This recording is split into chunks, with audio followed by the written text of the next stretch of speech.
Welcome back to the Deep Dive. Today we're looking at a set of sources that honestly feel less like mission logs and more like a high-stakes thriller. Mm. You've got a diplomatic crisis, a murder mystery, and a really fascinating but deeply troubled culture. It's one of the most complex diplomatic missions you'll ever come across. And that's because, as we dig in, you realize the whole thing was engineered. It was a trap, a massive multi-layered trap. And the centerpiece of this is the planet Oriana. Exactly. The mission, led by Captain Picard, was to go to Oriana, and this world wasn't just, unstable. It was facing a complete ecological collapse. Right, from a civil war. 2 centuries of it. 200 years of brutal fighting between two groups, the Torliks and the Venturi. And the clock was ticking. And this wasn't just a threat of war, this was existential. Their own scientists were projecting, what, a decade left? At best, a decade before the environment just couldn't support complex life anymore. So you're not just trying to stop a war, you're in a race against total extinction. It's an environmental apocalypse. So the Federation's goal is peace, obviously, but it gets sabotaged from the very first minute. Immediately. Before the talks can even properly begin, Picard is about to start things off, and the Torlik representative, General Basha, he appears on screen. And the image of him is it's a perfect picture of the planet's own violence, isn't it? It really is. He has this almost delicate sort of bird-like face, but it's battered, bruised, he's actively bleeding. It's clear he's in a lot of physical pain. But he's using that pain. It's a tool. Oh, absolutely. It's strategic. He uses it as visual proof of his side's story. He's raising his hand, pointing to the cuts on his face, and stressing that their enemies, the Venturis, assassinated his second-in-command just the night before. So his whole message is, look how violent they are. Exactly. It is far, far too dangerous for the Federation ambassador to come down here. He's trying to stall, maybe even kill the talks entirely before they start. And this is where having the counselor on board becomes just invaluable. Yeah. Right away. Because on the surface, Bosch is saying all the right things. We need peace, the planet is dying. But her empathic sense just cuts right through that performance. It's this incredible jumble of emotional signals. What did she pick up? She felt the immense physical pain, for sure, a great roaring outrage. And she felt genuine sorrow over the death of his second-in-command. That part was real. But underneath all of that, Deception. a deep, powerful current of it. He was lying. Lying about wanting the talks to actually go ahead as planned. So what was the core lie? What did she feel was his real intent? She sensed that a lot of his anger wasn't just about the Venturis. It was, and this is a key phrase, anger about the treaty negotiations themselves. He did not want peace. So right from the jump, the mission is completely reframed. It's not about mediating a conflict between two sides. No, it's about managing a betrayal from within. The greatest threat isn't the enemy across the table, it's the supposed ally sitting right next to you. That changes everything. Picard now knows he's dealing with a saboteur. I have to wonder, why not just pull out right there? Because the stakes are just too high, the planet is dying. Even a negotiation with a liar is better than no hope at all. You have to go through the motions because the alternative is letting an entire world, an entire species, just vanish. And the physical evidence of that dying planet, when you look at the sensor logs, it's terrifying. It really is. Let's talk about that because the reality of Oriana is just grim. From orbit, it's described as a great shining silverish ball. Sounds beautiful. But that's a trick? A complete trick. Once you get closer, it's sick. The atmosphere is swirled with these sickly green clouds. The logs describe them as looking like gangrenous fingers wrapping around the planet. Wow, and the sensor readings confirmed that this wasn't just, ugly clouds. Not at all. Data's readings were chilling. The atmosphere was barely breathable. You'd need special filters. And the radiation on the surface. Devastating. Instant lasting damage. A few hours of exposure and you risk going blind. Any time at all. And skin cancer was basically guaranteed. It's a perfect image of a civilization that has just ruthlessly destroyed its own home. And the population numbers tell that same story of devastation. Oh, absolutely. Data confirmed the total Orianian population was only 200,000. That's it. This isn't a thriving world. It's a tiny, wounded remnant of a species just clinging to life. It gets to the point where their own chief medical officer, Dr. Zier, just says it out loud. With this chilling clinical finality, he just states, it is too late for our race. That level of desperation. It explains so much about the culture that grew out of it. The chaos created these incredibly rigid social structures, starting with the Sentinel system. The Sentinel system is absolutely key to understanding them. It's the cornerstone of our government. Every important person has a personal guard, a sentinel, and their loyalty. It's not to a cause or a government. It's to one person. One person. Above all else. This system makes power structures incredibly stable on a micro level, but it totally prevents any kind of broader civic trust. Global cooperation is it's impossible. And the price for a sentinel failing is absolute. Terrifyingly so. If your charge is harmed, you are finished. You're an outcast instantly. We learned that most sentinels would rather take their own life than face that humiliation. It's this uncompromising fatalistic code. It's so rigid, which is such a strange contrast to their other big cultural trait, the masks. The full face masks and goggles, yeah. At first you assume it's just for the toxic air. But they wear them inside, too, in perfectly safe environments. They do. And Picard notes how much humans rely on facial expressions to communicate. Without them, the Orianians seem unnervingly impersonal. But the sources reveal this isn't just a fashion choice, it's a biological thing. It is. They actually can't control or accurately interpret micro-expressions. They are completely convinced that without a mask, no one can tell what they're feeling. They think they have perfect control. It's a massive cultural blind spot. A catastrophic one. Because the counselor, being an empath, she observes General Bosch's wife, Colonel Talan, under stress. And Talan thinks she's hiding it, but Troi sees her face as still constricted with grief. So the mask isn't just a filter for the air, it's a psychological shield they think works but doesn't. Exactly. Their emotions are way more powerful and obvious than they realize. And that blind spot becomes a critical vulnerability later on. How can you have honest negotiations with people who can't even read each other? It's a society built on self-deception. And if the Sentinels represent their honor, the real, heartbreaking cost of their war is found in that one room. The room of lifeless children. It's just the darkest part of this whole situation. Picard and the counselor find this place. It's a cavernous warehouse filled with hundreds of these small tanks, all hooked up to wires and tubes. The guards just call them the lifeless children. But the council realizes they're not dead. That's the horror of it. Not at all. She can feel them. Thinking, dreaming. Alive inside. They're in suspended development. Why? What happened to them? Dr. Gier, the one running the facility, explains that the war pollution caused devastating, widespread birth defects. The description of one of the newborns is it's chilling. No eyes, no nose, only a thin red slit of a mouth. A whole generation, mutated by their parents' war. And Dr. Zier says this is typical. Most kids born in the last decade were beyond saving. For the ones they can keep viable, the doctors have to try and I'm quoting, reconstruct eyes and a face.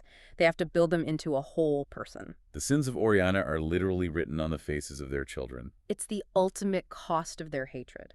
And, it provides a powerful motivation for why some people might be driven to radical action, or why leaders might need a convenient scapegoat. Which brings us right to the assassination plot. And to the Greens. Right. We have to talk about the Green Party. They're this persecuted group of scientists and doctors, people like Auden and Liv.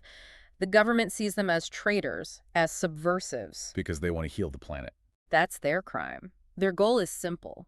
Use their advanced bioengineering to save Oriana, not fight over its corpse. They even claim they've developed a bacteria that can clean the planet's dead, poisoned water. But General Basha, our Torlik negotiator, he despises them. With a visceral, almost religious hatred. He calls them demons who do unholy things. And the real irony, the thing that fuels his hatred, is that the Greens' children are often born healthy. While the children of the ruling factions are born deformed. Exactly. So he uses them as this perfect, powerful scapegoat for his own race's failure. So let's go to the peace banquet. The two factions, Torliks and Venturis, they actually managed to collaborate on something. A small victory. A tiny miracle.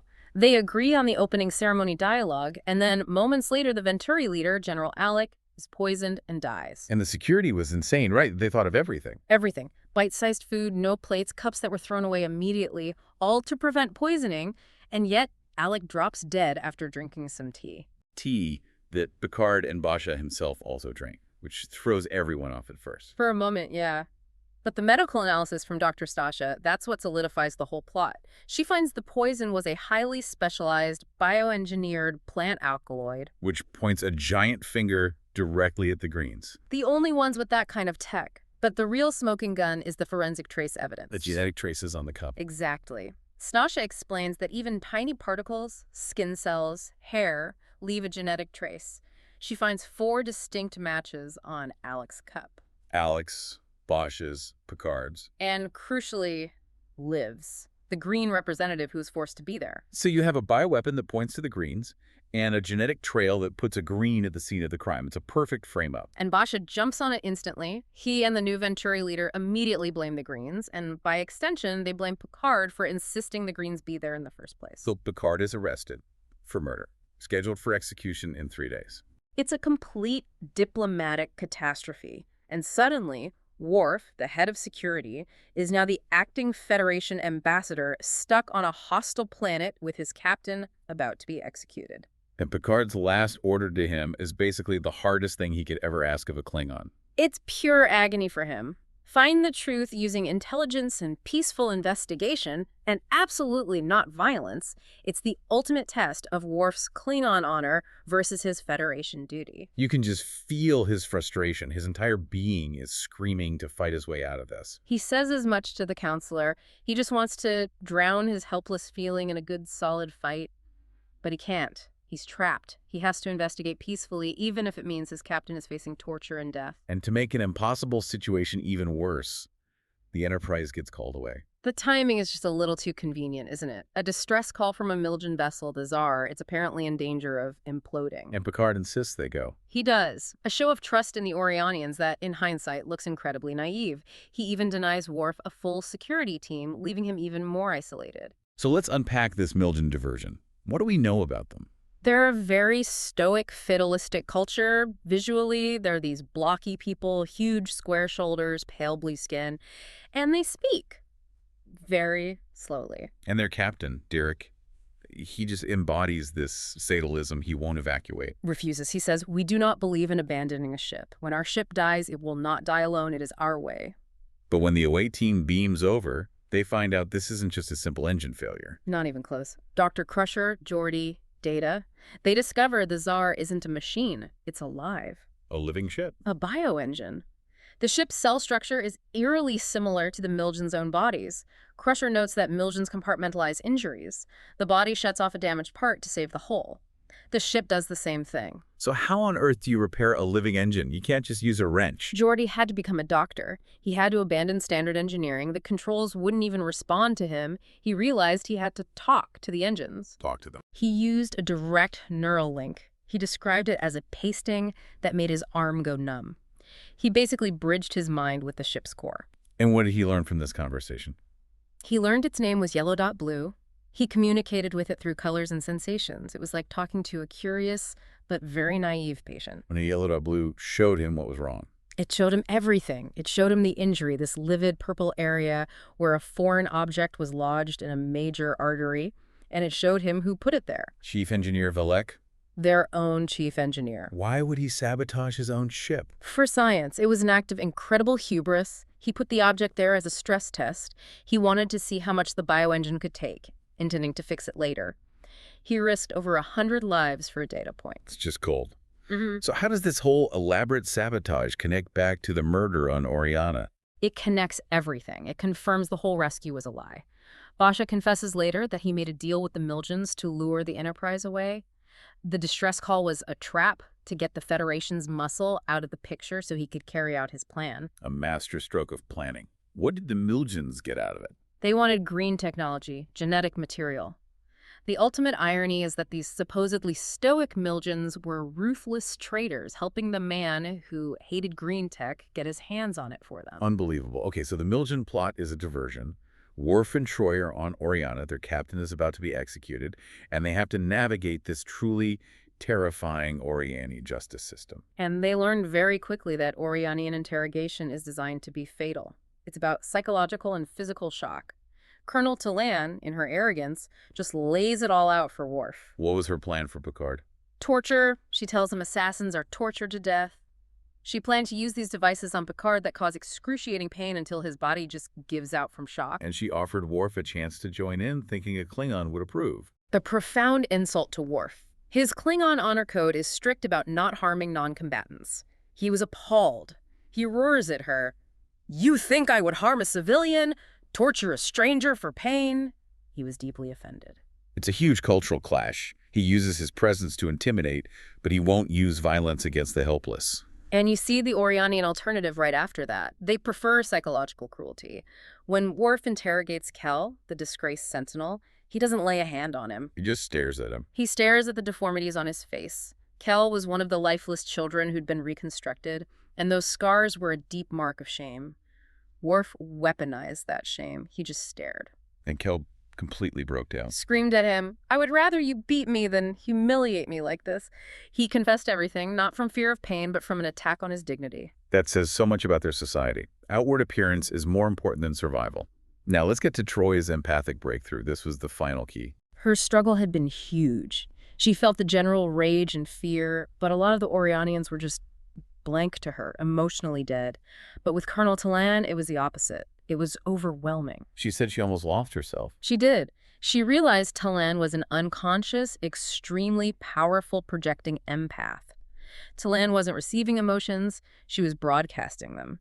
Troi said she literally became Talan for a time. And that ability makes Talan incredibly dangerous. It's how she could lie so effectively. She didn't have to control her face. She projected the feeling of truthfulness. She could make anyone, even Worf, believe she was being sincere, even when she was lying through her teeth. And finally, under all this pressure, Talan cracks and leads them to the Greens. To their hidden encampment in this place. It was a miracle.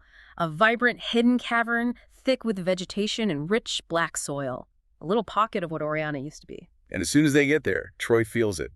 The planet itself. The land was alive, aware. Oriana wasn't just a rock with plants on it. It was a living, sentient being. And this connection just overwhelmed Breck, the Sentinel. He collapsed, weeping. He realized he was an Earth healer. Yes. An empath whose power was directly tied to the planet's consciousness. He said he could feel the planet's angry watching outside the cave. The entire world was a victim, mourning its own murder. So the ancient Orianian mind powers, they weren't just random psychic abilities, they came from the land. Exactly. When they poisoned their planet, they committed psychic suicide. The sources say it perfectly. The first thing to die was our tie to the planet we were killing. And Breck, connected to that living land, knew instantly. The Greens were innocent. The planet itself told him. This changes everything. Worf and Troi have the truth, and they have to race back to stop the execution. The timing is razor thin. They find Basha personally getting ready to execute Picard, planning to torture him to death with those shock devices. And with Troi confronting him, knowing the truth, his whole plan just falls apart. He confesses everything. Admits he killed Alec, said it was so easy. He used the green poison that Liv had been forced to give him and just dropped it into the teeter while no one was looking. His motive wasn't just about winning the war. It was about wiping out the Greens. You wanted to frame them for the murder so he could annihilate them under the guise of justice. But the final blow, the real betrayal, comes from his own wife, Talan. She sees the monster he is about to murder an ambassador, and she makes a choice. She tells him their son, Jarek, their perfect, healthy son, is only healthy because of green bioengineering. And Basha, in his blind hatred, is just horrified that his own son is a Green. His love turns to pure hatred in an instant. He sees his wife and child as the enemy. And that's the moment he loses everything. The guards see him turn on his own family, and they abandon him. And in that power vacuum, Talan steps up. She orders Basha arrested, and the guards obey, even calling her General Talan. She immediately proves her commitment to peace by saying she'll hand Basha over to the Venturis as the real killer. The war, which was really just Barsa's personal vendetta, ends right there. An incredible victory. Not one with weapons, but with, what, Klingon ethics, empathy, and bioengineering truth. It was a total diplomatic triumph, won by understanding the culture's weaknesses, their fear of being unmasked, the brittleness of the Sentinel system, and their forgotten connection to their own world. So let's look at the future. Picard, Worf, and Troi leave a very different Oriana behind, now led by General Talan. And it looks hopeful. Radically hopeful. Talan's first act is to abolish the anti-bioengineering laws. This paves the way for the Greens and the newly discovered Earth healers like Breck to start healing the planet. She basically turns the warrior spirit of her people away from fighting each other and towards fighting for their world. Exactly. The same ruthless efficiency Basha had, but pointed at restoration, not destruction. And what about the Milgens? Their resolution for the Tsar? Velik, the engineer, was arrested for his reckless experiment. The living ship was saved thanks to Crusher and Geordi. But more importantly, the Milgens now have to negotiate with the newly empowered Greens on Oriana to get the technology they want. A complete reversal. Yeah. The victims of the plot now hold all the cards. It creates a new, more ethical balance of power. And finally, what about the Orianian people themselves? Their wild psychic abilities. The Federation recognized that was a huge source of their instability. Troi's experience with Talan proved that. So they're sending beta-sized mind healers to help them learn to control their projecting empathic talents. Fascinating. So the war was also about this. Uncontrolled psychic feedback from a people who cut themselves off from their conscious planet. That's the core of it. The whole deep dive shows a war fought with self-inflicted wounds. Physical wounds, like the pollution, and psychic ones, like their suppressed empathy. To heal the planet, they have to heal themselves. It just completely redefines what a diplomatic mission can be. It started with politics and ended with healing a race's entire psychic identity. And they solved it all with empathy and honor, not phasers. So here's a final provocative thought for you, the learner, to take away from all this. We learned that the Milgen ship was sentient. And we learned the planet Oriana was a living, conscious entity that felt its own destruction. A conscious ecosystem, yes. So if that's the case, does the Federation's prime directive need a new rule? A codicil for the rights of conscious ecosystems? When does environmental disaster cross the line from just being a catastrophe into being planetary mass murder? That is the ultimate ethical question here. If the land itself is alive and aware, then the centuries of war on Oriana weren't just an extinction event. They were a slow, agonizing planetary suicide, carried out by its own children. What responsibility do outsiders have when a sentient world is being murdered by its own inhabitants? A powerful question to carry forward. A tough thought for a deep dive, but a necessary one. We'll see you next time.